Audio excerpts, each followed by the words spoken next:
Bienvenido nuevamente a su programa Análisis Jurídico. No sin antes agradecerle la receptividad que ha tenido toda la colectividad a través de nuestras redes sociales, Facebook, Twitter e Instagram Novacet, o a través también de nuestro correo electrónico análisisjurídico@novacet.com, donde usted puede escribir dándonos sus sugerencias, también alguna pregunta o inquietud que tenga a bien consultar y que nosotros seguramente le daremos respuesta a través de todos nuestros programas. Hoy vamos a tratar un tema por demás interesante con un invitado especialista en esa materia. Nos acompaña el doctor Luis Zubieta Rocha, quien es abogado especialista en Derecho Tributario y Derecho Aduanero, con quien vamos a conversar todo aquello referente a lo que es el impuesto al valor agregado, que es un impuesto pues indirecto, y también todo lo que respecta a lo que son los recursos que se vienen dando en materia tributaria. Información que es muy importante y sobre todo que deben cumplir todas aquellas personas que de una u otra forma estén calificadas para tal fin. Bienvenido, doctor Luis Zubieta, a Análisis Jurídico. Muchas gracias, William. Te agradezco la invitación y esta deferencia. Con la idea de hacer un punto previo, te quiero expresar particularmente el éxito que vas a tener en este programa, que es un espacio que de cierta manera abre la posibilidad de que el talento en este mundo jurídico o los que ejercemos el derecho, en esta área muy técnica, pues podamos de cierta manera brindar parte de nuestro conocimiento y nuestra experiencia y darle a la comunidad o a la sociedad tachirense ciertos lineamientos o ciertos lineamientos, podríamos decir así, en ciertas materias muy especiales y muy técnicas, que es la materia tributaria. Sí. Luis, hablar del IVA es hablar de un impuesto que nos toca a todos, que de una u otra forma llega a la colectividad de manera indirecta y que nos arropa a todos, queramos o no queramos, siempre tenemos que pagar el IVA. ¿Cómo anda ahorita en estos momentos esa situación del IVA? Porque los comerciantes siempre muestran aquella, digamos, expectativa. No, con el IVA tengo que estar pero al día porque voy a tener sanciones, voy a tener, digamos, de una u otra forma multas, en fin. ¿Cómo anda esta situación del IVA en estos momentos? Como tú bien lo decías, ¿no? El IVA es un impuesto indirecto que es uno de los impuestos que yo llamo y llamaría un impuesto que, a pesar de ver que su recaudación es de manera inmediata o su recaudación debería ser un alto nivel de recaudación, volvemos a retroceder un poco en la recaudación respecto al IVA. Estadísticamente, revisando esos números, volvemos a tocar los temas de que hoy en día podemos hablar que la evasión respecto a este impuesto específico del IVA pues supera, a mi modo de ver, más del 70%. Y tú me preguntas qué en verdad ha contribuido a que esa evasión haya crecido, cuando en momentos de las épocas del año 2004 a 2008, pues de cierta manera eso se vea minimizado y se había reportado una recaudación más eficiente respecto al IVA.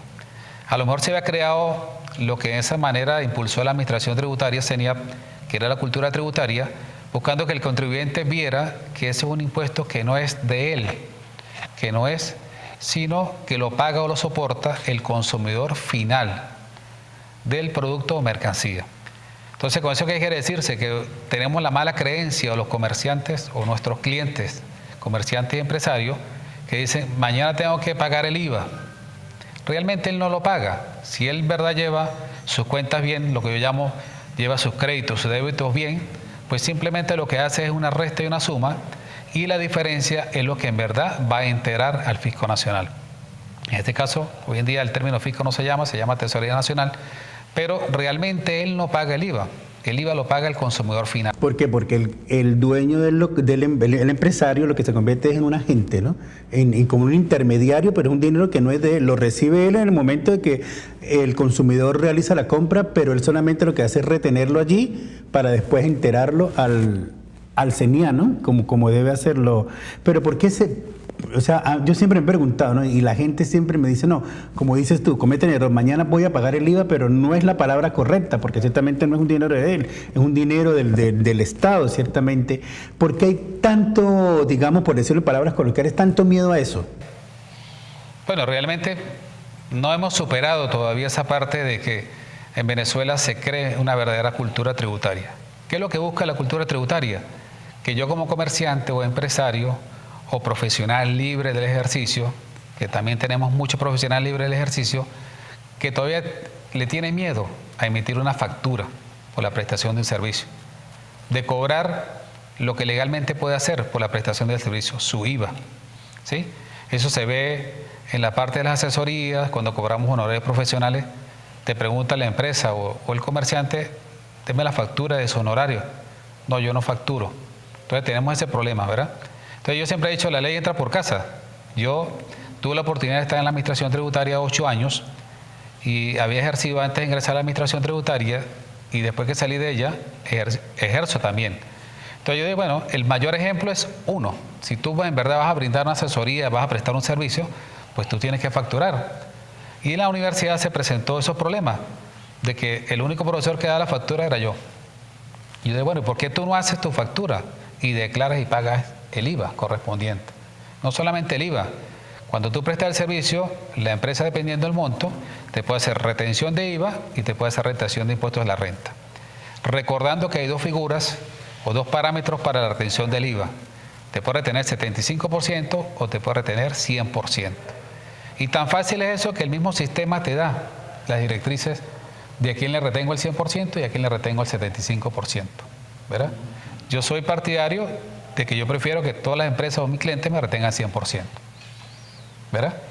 Para no tener el problema allí de que si ese 25% le doy otro uso diferente. ¿Verdad?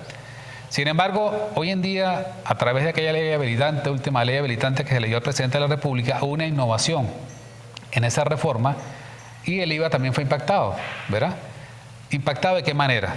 Buscamos algo que tiene que ver con este tema, William, no sé si lo has escuchado, sobre las penas privativas de libertad en materia tributaria, ¿verdad?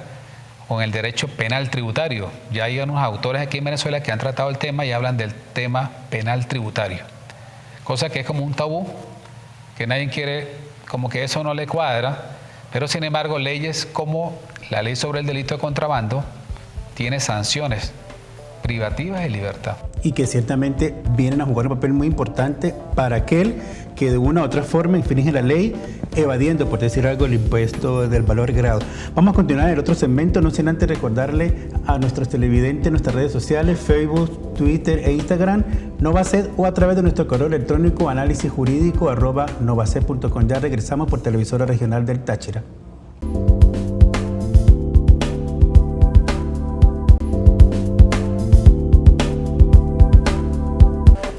Regresamos con Análisis Jurídico, no sin antes recordarles nuestras redes sociales, Facebook, Twitter e Instagram, Novacet, o a través de nuestro correo electrónico análisisjurídico@novacet.com. Quedaba en el aire, antes de despedirnos en el segmento anterior, esa penalidad tributaria que existe hoy en día o que está tomando bastante fuerza. Vamos a tocarlo en un punto específico, sobre todo la evasión de aquel que recibe el dinero del consumidor, pero ciertamente no lo declara, no lo entera. ¿Qué pasa en esos casos, colega, allí en esa situación? Bueno, tú sabes que la administración tributaria, en este caso CENIAP, cuando yo hablo de administración tributaria hablo de CENIAP, muchos se preguntan si el CENIAP me puede aplicar a mí una pena privativa de libertad. Por supuesto que no. Recordándoles que solamente en la República quien tiene la facultad o la competencia atribuida por ley de imponer penas privativas de libertad o una pena corporal son los tribunales de la República que tengan competencia en materia penal, ¿verdad? ¿Por qué es interesante eso? Porque aquí se han hecho algunos procedimientos por parte de la administración que se han llamado defraudación fiscal, ¿verdad? Antes lo llamaban defraudación tributaria, hoy se llama defraudación fiscal. Y trae a tema muy importante el tema de la retención respecto al IVA, porque el IVA tiene un gran agravante, o es uno de los tributos que más, de cierta manera, la pena administrativa o la pena pecuniaria es muy alta, ¿verdad? Tan alta es que realmente si se logra probar, o la administración logra probar, o de manera sustancial instruirle un expediente donde diga que usted retuvo IVA y no enteró, puede estar o puede ser sujeto de una apropiación indebida, ¿verdad? ese tema ha sido como tabú, ¿verdad? Sin embargo, pues hoy en día ese tema yo considero que ha venido de nuevo tomando fuerza y ya la administración pues tiene algunos mecanismos para impulsar de cierta manera ese mecanismo de que un comerciante, un empresario, un prestador de servicios se vea involucrado ya no en una sanción administrativa ni pecuniaria, sino en una sanción privativa de libertad. O sea que una sanción administrativa puede llevar a una sanción privativa de libertad de acuerdo a lo que establece la ley. Exactamente. Por acá nos llega un Twitter muy interesante. El señor Pedro Andrade 64 dice: buenas tardes, quisiera saber qué sanciones me pueden aplicar por retener y no entrar, que era lo que estábamos hablando, ¿no? ¿Cuál es la sanción mínima que se le pueden dar? Por ejemplo, mañana tengo que pagar el IVA, pero se me olvidó y lo pago 2 días después. Recuerde que ahí hay un principio que yo lo llamo así, cuando doy las clases en la universidad, que es el siguiente. El declarar no implica pago. ¿Qué significa eso? Que tú puedes tener una sanción por no declarar. Aparte de eso, puedes tener la sanción, una porque no declaró, otra porque no enteró, ¿sí? Hay que diferenciar eso. Y yo siempre le he dicho a mis clientes y a mis estudiantes participantes que el hecho de declarar no implica pago. ¿Qué significa eso? A lo mejor yo declaro y cuando yo hago esa compensación o esa suma de resta que yo les decía hace rato del IVA, de ese crédito y ese débito, a lo mejor estoy obligado a declarar, más no implica que tenga un pago. ¿Cuál sería la sanción? Una de las sanciones más graves es respecto al IVA. Se le complica el problema. No declara, sancionado. No entera, sancionado. Y la sanción por no enterar es del 150 del tributo que tenía que pagar o del impuesto que tenía que enterar. O sea, del monto total de lo que realmente retuvo él, ¿no? En un momento determinado. Ahora, colega, muchas personas nos escriben también. Hay pequeños empresarios que, por ejemplo, no cumplen esa función de retener ciertamente porque se creen que porque son pequeños empresarios pues no están obligados a esa situación. ¿Cuál sería esa, digamos, esa inducción que usted le pudiese dar a esos que nos están viendo en estos momentos y que necesitan una orientación específica en esta materia? Bueno, esta materia del IVA se ha mejorado mucho dentro de la administración al punto de que muchos dicen, bueno, yo no soy contribuyente especial. ¿Qué significa ser contribuyente especial o contribuyente ordinario del IVA?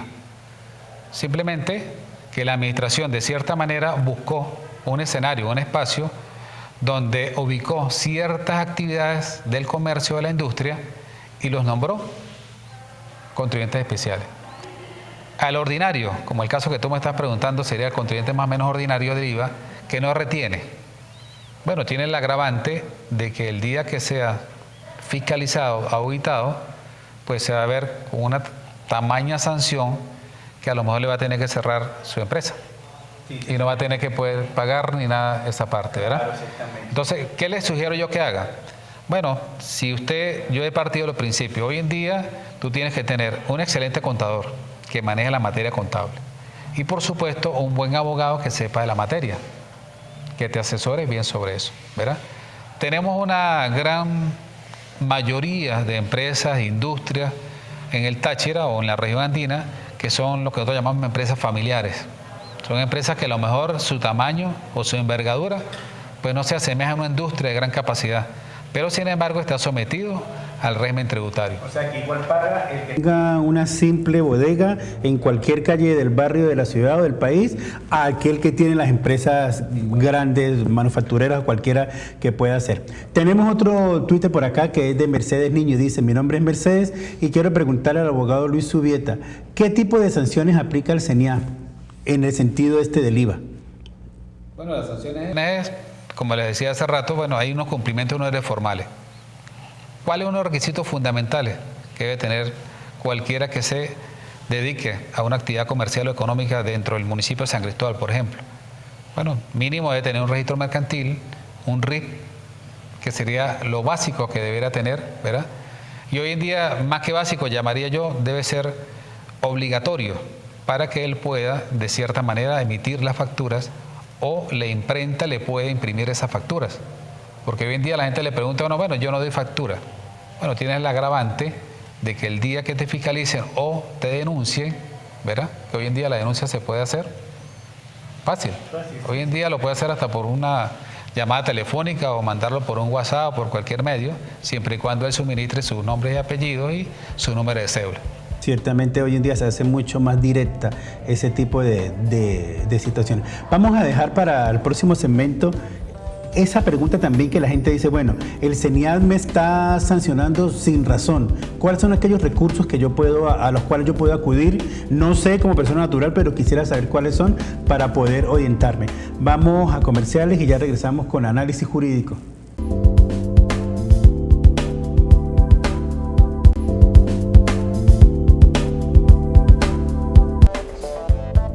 Continuamos con análisis jurídico por Televisora Regional del Táchira. No sin antes recordarles nuestras redes sociales, Twitter, Facebook e Instagram, Novaced, o a través de nuestro correo electrónico análisisjurídico@novaced.com.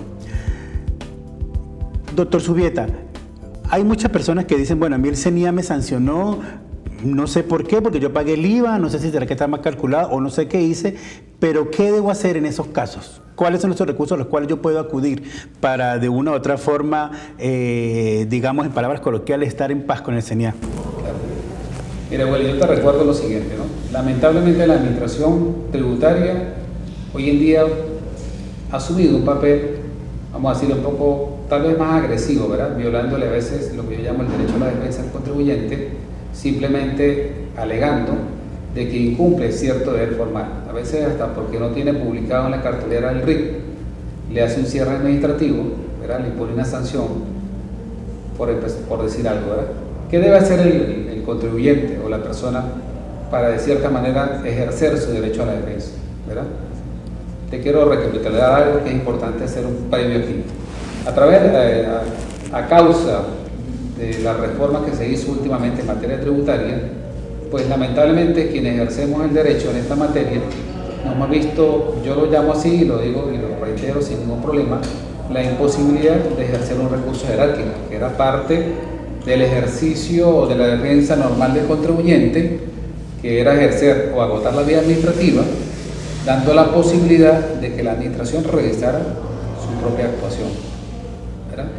El recurso te permitía algunas alternativas, como cuáles, que cuando usted interponía el recurso jerárquico, suspendía los efectos del acto administrativo.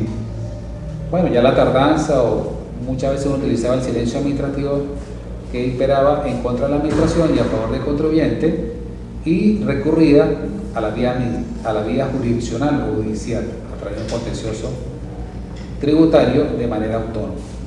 Hoy en día, a raíz de eso, pues la administración se endosó prácticamente algo que nosotros solicitábamos, que era la suspensión de los efectos del acto en la vía judicial.